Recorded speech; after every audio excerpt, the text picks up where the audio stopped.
نبی علیہ الصلوۃ والسلام د الله جل شانه فرمای چې دا کافران په حقیقت کې ستا انکار نه کوي، ته خو صادق او امین وي. په ظاهره ستا انکار کیږي خو په حقیقت کې ستا انکار نه کوي، ته خو د مخکې لقب درکړل شوی دی چې ته صادق او ته امین. خودی په حقیقت کې د الله پاک جل شانه د کتاب یعنی د الله د آیاتونو نه انکار کوي.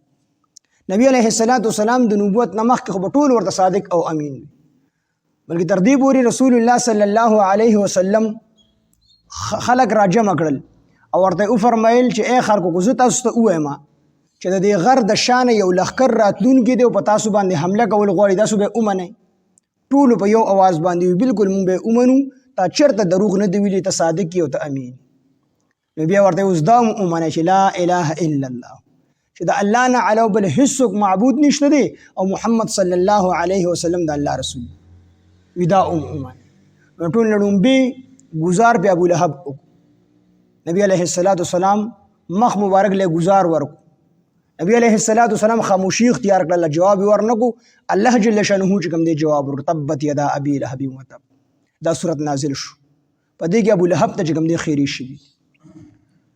نو مخکې نه نبی علیہ الصلوۃ والسلام دغه صادق او امین وی، خو وروستو چې کله د نبوت ملو شو نو نبی علیہ الصلوۃ والسلام د دروغ نسبت شروع، بلکې تر دې پورې ابو جهل ورته ویلو چې زه تا منم چې تا ته زه دروغ نسبت نه کوم، زه تا منم خو تا سره چې کوم کتاب دی د الله قرآن مجید دا زه نه منم چې دا د الله کتاب دی.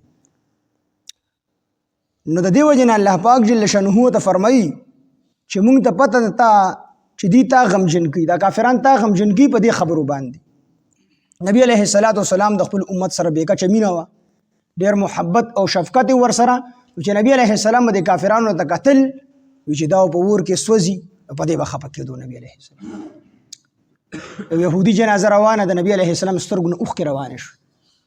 صحابه ورته وویل چې د الله پیغمبر دا خو یهودي دی، دا مسلمان خو نه دی. نبی علیہ السلام ورته وفرمیل ټیک ته چې دا یهودي دی خو زما امتی دی، زما یو امتی جهنم ته لاړ، جنت ته پاتې شو جهنم طرف ته لاړ. زه په دې خفه یم چې زما امتی او دې چې کوم دی جنت ته لاړ نشي، د جنت په ځای باندې جهنم ته لاړ شي. نو دې کافرانو به چې دا خبرې کولې نو په دې به نبی علیہ الصلوۃ والسلام خفه کېدو، حالانکه دې ته پته وه د نبی علیہ السلام تکذیب یې نه کوو بلکې د الله د آیاتونو تکذیب یې کوو. ابو جهل او احنس ابن شریق دا دواړه سرداران او ابو جهل ته چې کوم دی هغې لقب ورکړی ابو الحکم، ابو الحکم د فیصلو پلار، ابو الحکم لقب ورته ورکړو. نو دته ابو الحکم حکمه وستا د الله د پیغمبر په باره کې څه خیال؟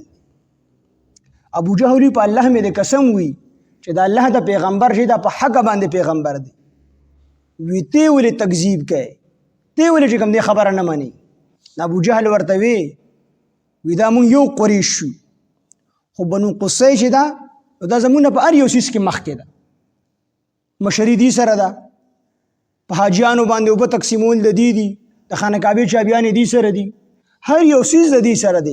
نو اوس د پیغمبري به هم دې له ورکولی شي، صرف د ضد او د عناد د وجې نه په ایمان نه راوړم، که نه ښه راته پته چې دا د الله پیغمبر دی. ابو جهل په الله قسم وخوړو چې دا د الله پیغمبر دی خو زه په ایمان نه راوړم. نو الله فرمایي چې دې په حقیقت کې تا سره چې کوم ستا تکذیب نه کړي، په حقیقت کې د قرآن مجید تکذیب کوي.